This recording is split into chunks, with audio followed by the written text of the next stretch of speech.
que l'ANC est en deuil parce que votre premier conseiller spécial, Eric Amandine, n'est plus. Qui est Eric Amandine au juste? Eric Amandine était un grand nationaliste. Il aimait beaucoup le Togo et il admirait beaucoup feu le président Sylvanus Olympio. Et tout ce qu'il écrivait, il ne cessait de parler des valeurs de l'Abloré pour lesquelles les pères fondateurs ont lutté. Les pères fondateurs de notre pays, ceux qui ont lutté pour l'indépendance de ce pays. Et tous ces écrits étaient truffés de ce qu'il appelait les valeurs de la Guadeloupe. Et vous savez, il n'était pas très connu parce qu'il a choisi de travailler derrière quelqu'un. Il était grand conseiller du président de l'UFC depuis toujours. Il a été son plus fidèle compagnon de route jusqu'à ce que leur route ne se sépare en 2010. Leur route ne se sépare politiquement, je le dis, en 2010, lorsque le président de l'UFC a choisi d'aller signer cet accord de gouvernement avec le RPT. Et depuis, il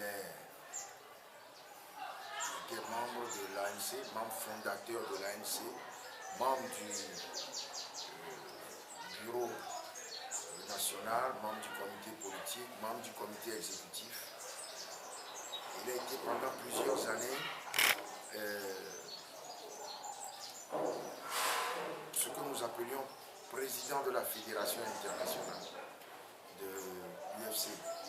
Et il a organisé la mise en place de la Fédération internationale de l'ANC. Donc c'est quelqu'un, c'est d'abord une personne de très grande culture, une personne, ce qu'on ne sait pas, il a été champion de l'AOF du saut en hauteur. Il était au lycée Van Vollenhoven et avant de partir en France, faire des études de droit. Il était parmi les premiers qui ont fait des études de droit avec Maître Baby Olympio, dont il était le meilleur ami. Et ils étaient des compagnons à l'université en France, des compagnons, des camarades de fac de droit. Et après, il a travaillé à l'UNESCO, où il a fait pratiquement toute sa carrière jusqu'à sa retraite. Je crois qu'il a fini sous-directeur de l'UNESCO, ce qui est rare. Donc, une personne de très grande culture, un très grand musicien, très grand pianiste, et puis quelqu'un qui lisait énormément, qui avait une très grande culture et avec qui vous aviez plaisir à discuter. Mais plus que tout, c'est une personne qui avait un sens aigu de la vérité, de la justice. Et vous savez, les positions qu'il a dû prendre en 2010, lorsqu'il y a eu cette scission cette scission au sein de l'UFC, ces positions n'étaient pas faciles à prendre compte tenu de sa proximité avec le président de l'UFC, qui était son beau-frère. Donc il était le mari de la grande sœur du président de l'UFC. Mais compte tenu du culte qu'il voue à la justice et à la vérité, il a préféré prendre ses distances avec la position que prenait le président de l'UFC en 2010. Et donc il a accepté d'être fondateur de l'UFC et d'être membre du bureau national, d'être membre, comme je viens de le dire, du comité politique, du comité exécutif. Et donc c'est une personne de très grande valeur que nous avons perdue.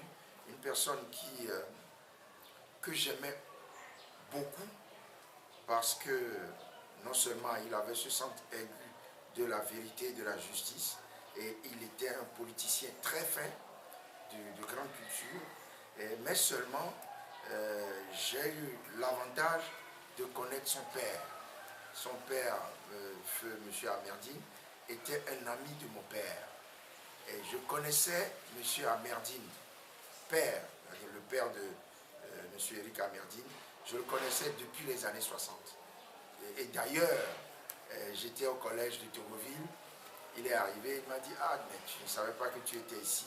J'étais en classe de 5e, il m'a confié son fils, Louis Amerdine, qui est le petit frère de M. Éric Amerdine. Il me l'a confié, moi j'étais au collège avant lui, j'étais en 5e, il était en 6e. Et donc, il m'a confié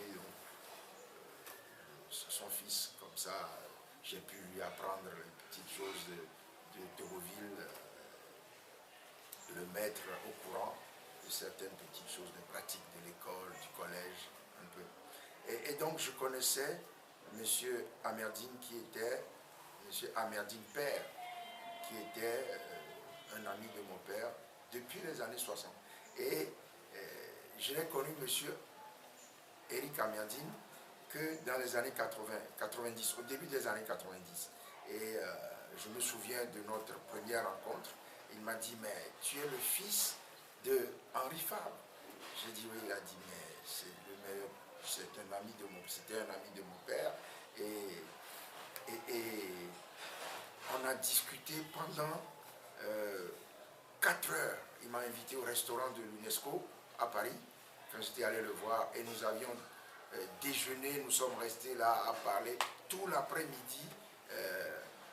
Il m'a parlé des souvenirs qu'il avait de mon père, etc. Donc, c'est une personne d'une très grande gentillesse, c'était une personne d'une très grande gentillesse, d'une très grande simplicité et d'une très grande valeur. Moi, je dis, il m'a beaucoup appris en politique, parce que lui, c'était une personne d'une très grande élégance, aussi bien en élégance physique, vestimentaire, parce qu'il était toujours très bien habillé, et vraiment, c'est M. Amerdine, Éric, nous a beaucoup appris lorsque nous étions ensemble dans le même parti avec le président de l'UFC, et puis après quand nous avions quitté l'UFC, comment nous travaillions ensemble et comment il partageait avec nous toute son expérience qu'il avait accumulée depuis les années 60. Et c'était très vite, dès 1963, après l'assassinat de feu Sylvanus Olympio, qui était son beau-père, il était resté en exil, et donc il a organisé avec le président de l'UFC actuel, ils ont organisé là-bas la résistance, et c'est lui qui était l'auteur de tout ce qui se rédigeait. Il a, d'ailleurs, vous êtes un peu jeune, ils ont publié à la fin des années 70, il y a ce qu'on appelait le combat. Le combat était une parution de l'opposition togolaise en exil. Et c'est M. Éric Amerdine qui en était le principal rédacteur, avec le professeur de lettres modernes Yves-Emmanuel Doubé, et puis le jeune Patrick Lawson à l'époque, qui faisait ses premières armes derrière M. Amerdine. Donc, et M. Amerdine, il a été le coordonnateur de l'équipe qui a rédigé le document que nous avons appelé, quand nous étions dans l'UFC, le manifeste, qui est le programme de notre parti à l'époque. Et d'ailleurs, actuellement, il est en train de préparer la rédaction du programme de l'ANC. Et malheureusement, la maladie a interrompu tous ces projets-là. Mais je vous dis que nous sommes très malheureux de l'avoir perdu. Je sais que ces enfants sont très peinés parce qu'il y a 7 mois, ils ont perdu leur mère et aujourd'hui, le deuil les frappe de nouveau. Ils perdent leur père. Et quand je connaissais, vous savez, ces familles qui ont subi l'exil, qui sont restées dehors, ce sont des familles très unies. Et je le sens quand je discute avec les enfants, quand je discute avec M. Eric Amerdine, quand je discute avec Mme Rosita Amerdine, avec qui j'ai eu de longues discussions l'année dernière, avant son décès, à Paris, qui chez elle, dans leur appartement. Et je vous dis, je suis malheureux. J'ai perdu un grand frère parce qu'il me considérait, il me donnait beaucoup d'affection, compte tenu de l'amitié qu'il liait mon père à son père. Et également, il aimait bien me donner des conseils parce que lui, c'est une personne très mesurée, et qui, de temps en temps, m'aidait à un peu tempérer ma fougue, ce qu'on appelle ma fougue. Et donc, c'est avec beaucoup d'émotion que je parle de M. Amerdine comme ça. Vous savez, il y a peut-être, on va dire 3 semaines avant, il est mort le 24, je suis allé le voir le 6 et le 7 à Accra.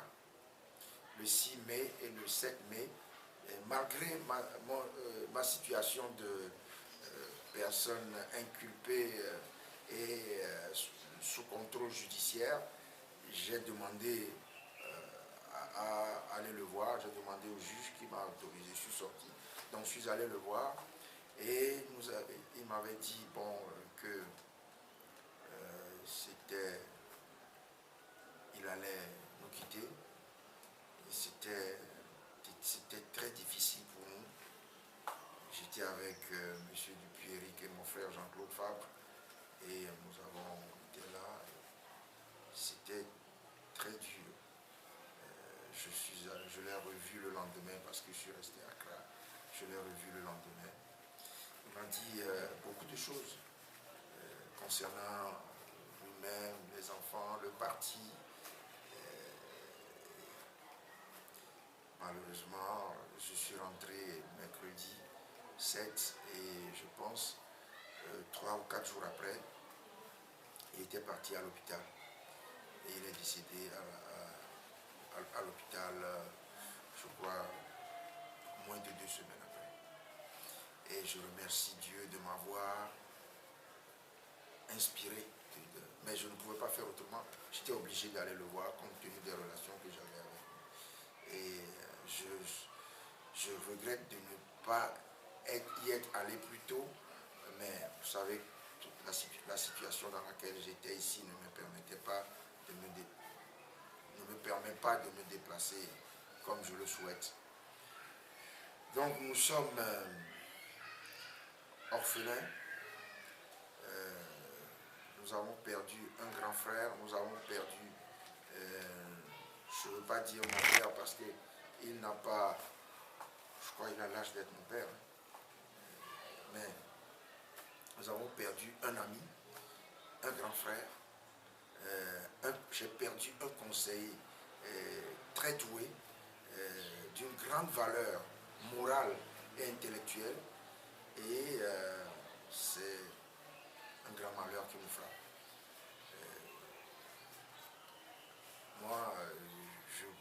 Nous allons lui rendre l'hommage qu'il mérite.